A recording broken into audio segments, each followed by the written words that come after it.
उद्धव ठाकरे यांनी मनोहर पर्रीकर आणि थेट नरेंद्र मोदी या दोघांवरही खरपूस टीका केली. पाहू. त्यांनी आता मध्ये जाहीर केलं की मुख्यमंत्री आम्ही दिल्लीतनं सुद्धा पाठवू शकतो.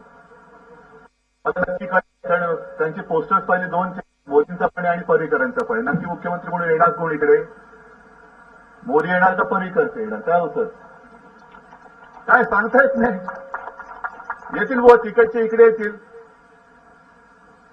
पण ही पाळी तुमच्यावरती का आली? पर्रीकरांना तिकडनं इकडे पाठवण्याची वेळ का आली? का तुमची तुम्ही सोय बघताय? तिकडचं अपयशी ठरलेलं जे काय पार्सल असेल ते पुन्हा गोव्यात पाठवतोय की काय? एक चांगला लायक माणूस म्हणून तुम्ही त्यांना दिल्लीमध्ये घेतला असाल, संरक्षण मंत्री केला असाल, आणि जर देशाला गोव्याच्या माणसाची गरज असेल तर मी म्हणेन, मी महाराष्ट्रातला जरी असलो तरी गोवा सुद्धा माझंच आहे.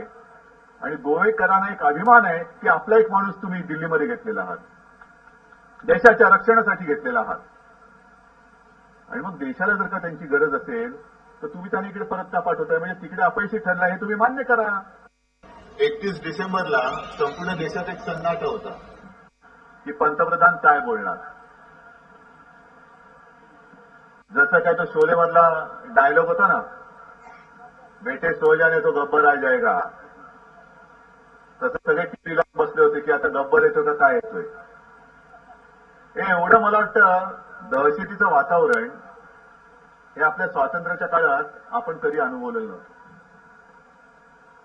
आजची जी काही निवडणूक आहे, आम्ही कोणीही सत्तेची लोभी नाही.